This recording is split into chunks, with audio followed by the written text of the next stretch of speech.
Baik, bagian yang kedua, bagaimana tentang potong kuku dan rambut? Apakah benar hadis yang mengatakan kalau kita berkurban kita tidak boleh memotong kuku? Ini banyak sekali beredar ya di media sosial belakangan ini. Baik, saya jawab dulu yang kedua ya. Kedua dulu, nanti gantian dengan yang lain dulu ya. Baik, yang kedua, larangan tentang memotong kuku dan rambut. Anda bisa temukan di hadis Muslim, nomor hadis 1977, bab yang ke-39, halaman 152, jilid yang ke-7. Terbitan Syarah An-Nawawi, terbitan Darul Hadis, cetakan tahun 2004, harganya 450.000. Belinya di PT Wadi, Jalan Pramuka ya. Baik. Hadisnya dari Ibnu Musayyab, berasal dari Ummu Salamah dari Nabi. Saya bacakan hadisnya. An Ummi Salamah radhiyallahu ta'ala anha qalat, dari Ummu Salamah, semoga Allah meridai kepada beliau menyampaikan, qala Nabi sallallahu alaihi wasallam, Nabi sallallahu alaihi wasallam pernah bersabda, bima makna, perhatikan kalimatnya. Idza ahalla hilal dzulhijjah wa arada ahadukum an yudhhiya fala yamassa min basharihi wa adfarihi syai'a. Jika Anda telah mendapati awal Dzulhijjah dan di antara Anda berkeinginan untuk menyembelih hewan kurban, ya maksudnya mau berkorban, fala yamassa min basharihi wa adfarihi syai'a, maka jangan sekali-kali memotong, menyentuh kuku dan rambut yang melekat pada seluruh tubuhnya. Ini sunnah yang pertama. Jadi mohon izin, ini langsung ke bahasan berikutnya. Terima kasih mengantarkan. Kalau ada di antara kita sudah berniat korban, ya, di awal-awal Dzulhijjah ini, kapan awal-awal ini di babnya disebutkan oleh Imam Muslim, ya, bab, awas hati-hati, ya, idza dakhala ashru Dzulhijjah, kalau sudah masuk kepada 10 pertama Dzulhijjah. Jadi yang dimaksudkan awal 10 pertama. Kalau tanggal 1 termasuk 10 pertama? Tanggal 2? Tanggal 3? Maka memahami hadis ini efektif berlaku jika di tanggal yang bersangkutan, ya, ada orang yang sudah berniat, maka efektif hukumnya berlaku pada saat itu. Misal, saya mau korban, sudah niat, uang ada. Kemudian ingin saya korban, kan? Sudah niat, uangnya ada. Dari sejak tanggal 1, maka hukum tidak memotong kuku dan rambut berlaku efektif tanggal 1.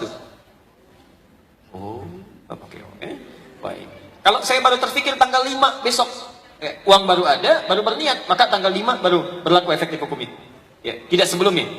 Nah, bagaimana kalau misalnya, maaf ya, uangnya baru ada tanggal 7, tapi niat dari sekarang. Uang sudah ada misalnya, uang sudah ada, tapi belum dipegang. Maka sejak diniatkan, di situ amalan berlaku. Karena hukum amal berlaku pada niat.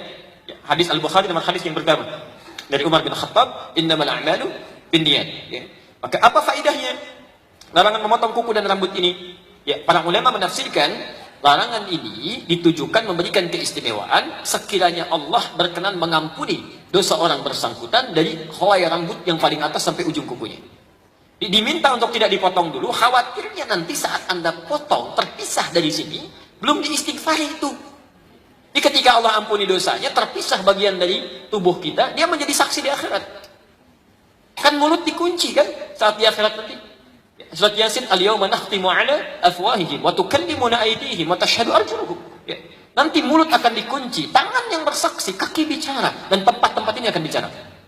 Akan bicara. Khawatirnya pernah tangan ini berlaku sesuatu yang salah. Tulis tentang keburukan orang walaupun beberapa kalimat. Gak nyangka ya dia. Ketika Anda bilang gak nyangka, itu sedang nyangka. Tulis. Tangan jadi saksi. Sebelum diistighfari, dipotong kukunya. Ketika dia bertobat, diampuni dosanya, cuman kuku lebih dulu terpisah.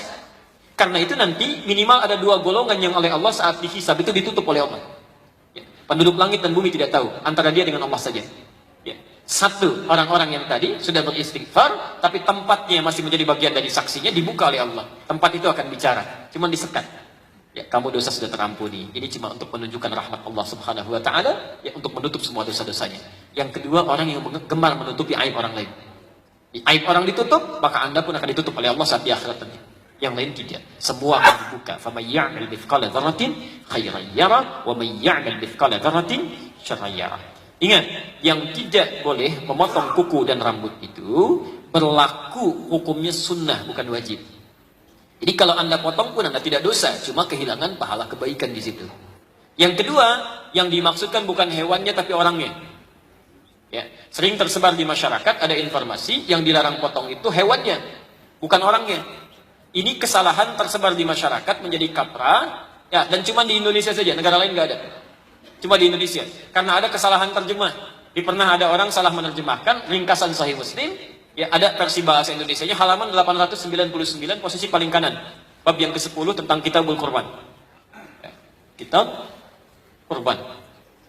Disebutkan di situ halaman 899. Jika telah masuk awal bulan Dzulhijjah dan ada yang ingin menyembelih, maka dilarang memotong kuku dan bulu yang melekat pada binatang kurban.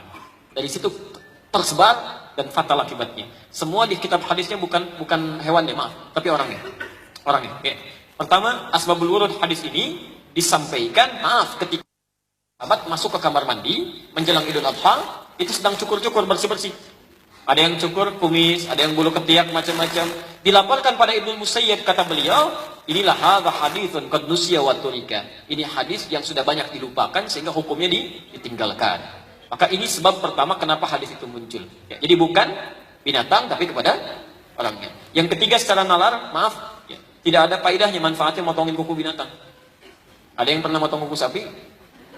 Begitu dipegang kakinya sudah nendang begini gitu kan? Jadi kalau Anda berkorban silahkan dimulai dari sekarang gitu kan. Masih ingat nanti tidak memotong kuku dan rambut sampai kemudian hewan kurbannya disembelih. Ingat bukan sampai tanggal 10 tapi sampai hewan kurbannya disembelih. Nah, nanti setelah Anda selesai kapan hewan kurban disembelih, kalau tidak tahu tanyakan. Kalau tidak menyaksikan tanyakan kapan hewan saya disembelih.